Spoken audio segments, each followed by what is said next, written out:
안녕하십니까. 반갑습니다. 전번 시간에 이어서 오늘 강의를 시작하도록 하겠습니다. 전번 시간에는 우리가 반야바라 밀다 신경 했을 때 반야바라 밀다와 심까지 제가 얘기를 했습니다. 오늘은 경에 대해서 말씀을 드리도록 하겠습니다. 경은 산스크리트 수들인데 번역하면은 줄, 끈, 실 이런 의미입니다. 말하자면 줄, 끈, 실로서 우리가 어떤 사물들을 물건들을 이래 묶듯이 붓다의 말씀을 성인의 말씀을 모아서 묶었다. 성인의 말씀을 모아둔 것. 그러면 우리 불교의 경전은 붓다의 말씀을 기록해 둔 것인데 그 내용은 이렇습니다. 결국 불교의 불경은 붓다께서 하신 수행의 결과이고 그 결과 깨달음을 얻고서 그 깨달음의 내용에 관한 것들입니다. 그래서 어느 정도 수행을 알고 그리고 수행 방법을 익히고 어느 정도의 수행 이치, 수행력을 얻지 않고서는 붓다의 말씀을 정확하게 읽어내는 것은 거의 불가능인 것 같습니다. 그리고 붓다가 하신 수행, 말하자면 수행의 결과이자 깨달음의 내용이라고 제가 말씀드렸듯이 붓다께서 하신 수행은 사마타 수행과 위파사나 수행이었습니다. 그래서 사마타 수행이나 위파사나 수행을 해봐야 그 이치를 알아야 어느 정도에라도 수행력을 갖추어야 붓다의 말씀, 말하자면 경전을 읽어낼 수가 있습니다. 말하자면 오해가 아니고 이제 정확하게 이해할 수 있게 된다. 그런 얘기입니다. 그러면 이 경이라는 말은 다른 게 아니고 성인의 말씀입니다. 그럼 간단하게 좀 높임말을 안 쓰고 말이라고 그래도 이 말의 구성 요소는 뭡니까? 소리와 의미, 뜻입니다. 그 소리를 통해서 의미, 뜻을 전달하고자 하는 것. 그래 무게중심, 목적은 의미 전달에 있는 것이고 그 수단 방편은 소리입니다.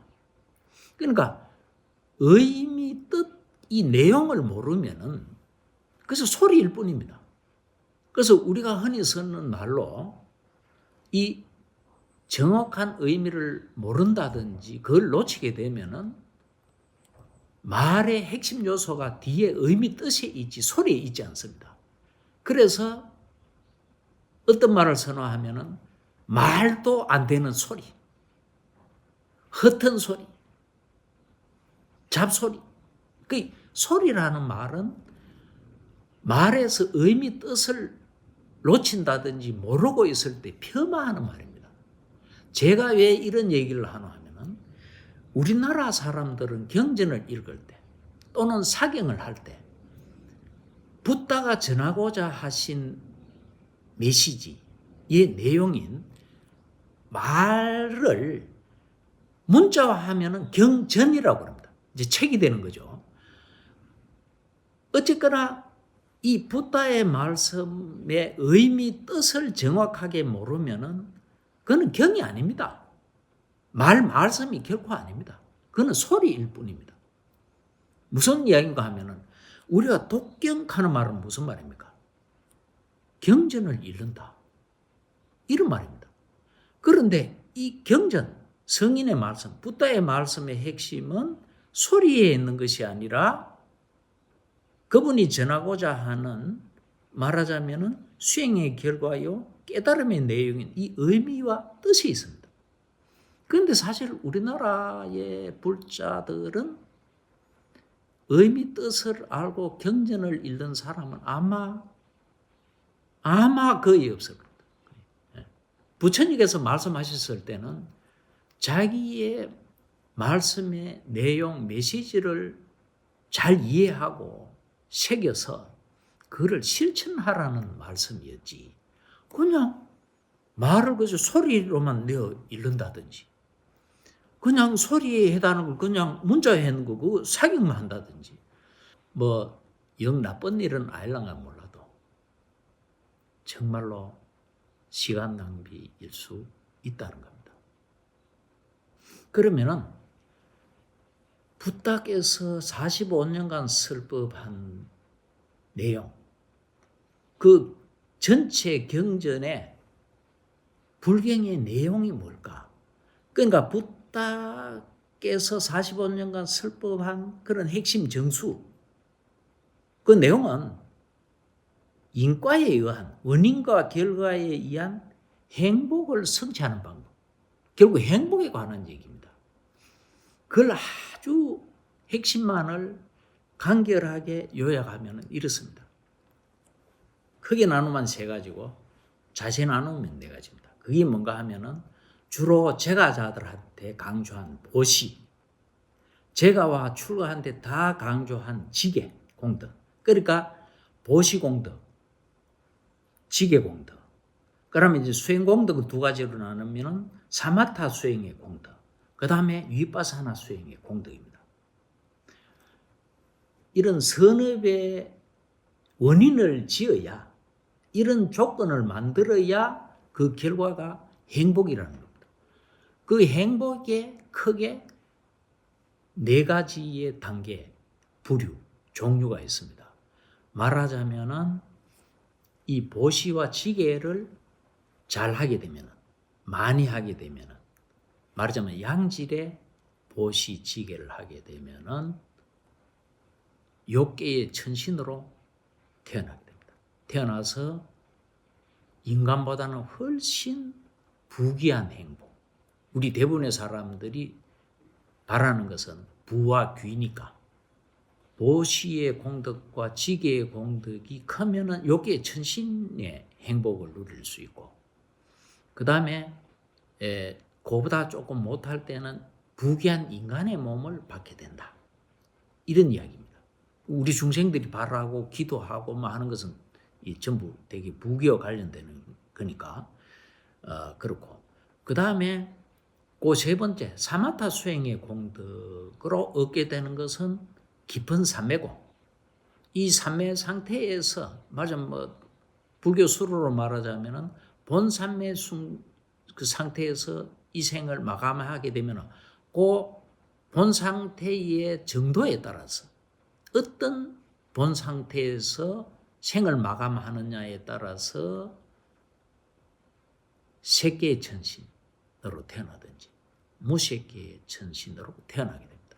그리 욕계가 아닌 그 위의 세상인, 더 고귀한 그 세상인 색계의 천신이나 무색계의 천신은 바로 이 사마타 수행의 공덕으로 본삼매를 얻었을 때 그 고요, 선정의 즐거움, 이것은 그저 이제 부귀라든지 감각적 쾌락을 통해서 얻는 행복과는 완전히 질이 다릅니다. 이제 그런 행복을 누리게 된다. 그리고 욕계의 천신보다는 색계의 천신이 수명이 훨씬 길고, 색계의 천신보다는 묵색계의 천신들이 훨씬 그 수명이 깁니다. 그 오래도록 고귀한 행복을 누릴 수 있다. 그런 얘기고.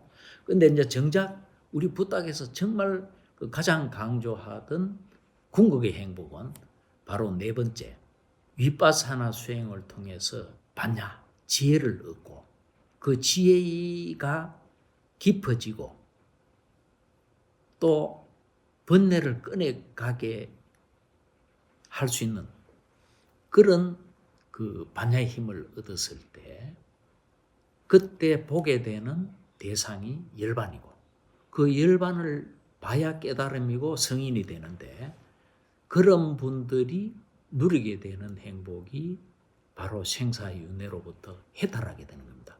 완전한 해탈은 아란이나 붓다한테 있게 되지만은, 그래도 이 해탈이 조금씩 진행되기 시작하는 것은 윤회사설로부터 벗어나게 되는 것은 수다음이고, 더 많이 벗어난 사람은 사다음이고, 이 사다음보다 더 많이 벗어난 사람이 아나함입니다.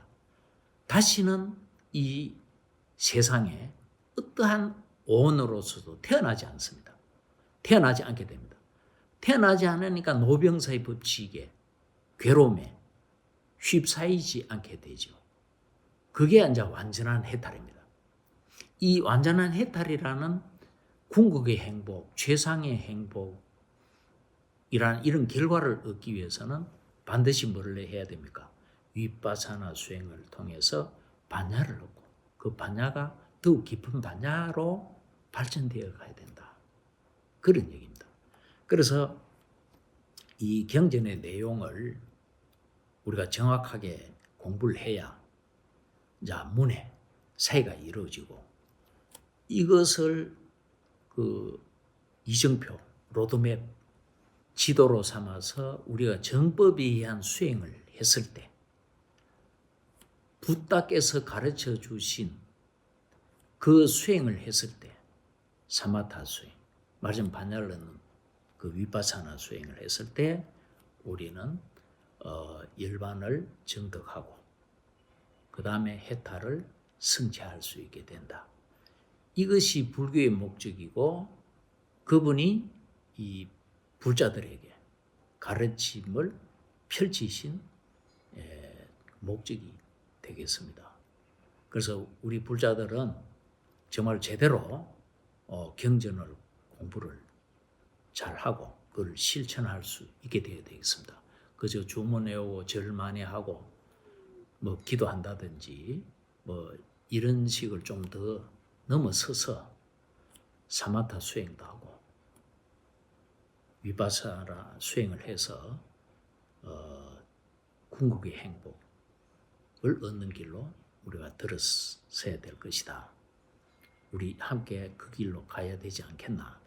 그런 얘기를 전하면서 오늘 제 강의는 여기서 마치도록 하겠습니다. 다음에 뵙도록 하겠습니다. 감사합니다.